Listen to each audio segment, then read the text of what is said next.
10 students collapsed simultaneously on a single school campus. One after another, they lost consciousness on the pavement. Teachers scrambled for medical aid as ambulances arrived to transport children to the emergency room. This event followed a documented pattern of rising local temperatures. Despite the availability of meteorological warnings, these systemic risks are often omitted from school safety protocols, leaving students vulnerable to a predictable physiological crisis. The India Meteorological Department's official records confirm that 2024 was the hottest year in the nation's history. Temperatures reached levels where birds fell mid-flight, and the ground reached the heat of a tawa, baking the topsoil into deep fissures. The conditions in 2024 served as a pilot program for a larger biological threat. The data suggests that for students, the most dangerous thermal anomalies are still ahead. Scientific forecasts indicate that the 2026 heat cycle will surpass the record set in 2024. This projected shift points toward temperatures that the current power and educational infrastructure were not designed to handle. Students will face a daily cycle of thermal stress, high-intensity heat during the morning commute, power outages that disable home cooling at night, and persistent physical fatigue upon waking. This exhaustion leads to a measurable decline in academic performance. As the body struggles to maintain its core temperature, focus duration shortens, and the brain's ability to store new information is compromised. This thermal surge acts as a direct drain on cognitive energy.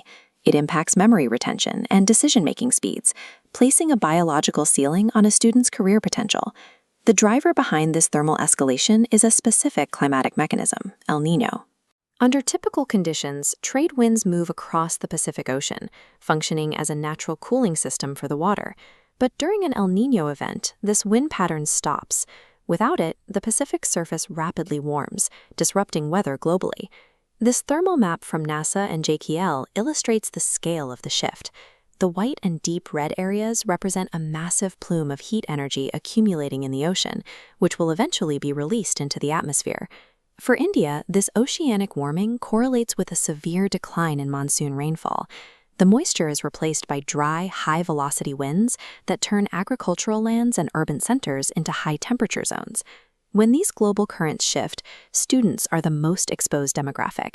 Their daily schedules and classroom environments provide almost zero defense against the incoming thermal load. To counter external heat, the body initiates a rapid cooling response. It expends massive energy to trigger perspiration and pump blood to the skin's surface. This process requires a biological trade-off.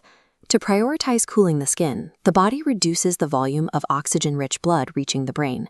As cerebral oxygen levels dip, cognitive functions falter.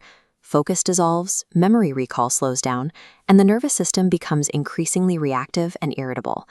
These are documented medical outcomes. Extreme heat restricts the brain's primary fuel source, making it biologically difficult to maintain the concentration levels required for academic success. While the climate cycle is fixed, the biological impact is manageable through 4 specific defensive protocols. Protocol 1. Shift your active window.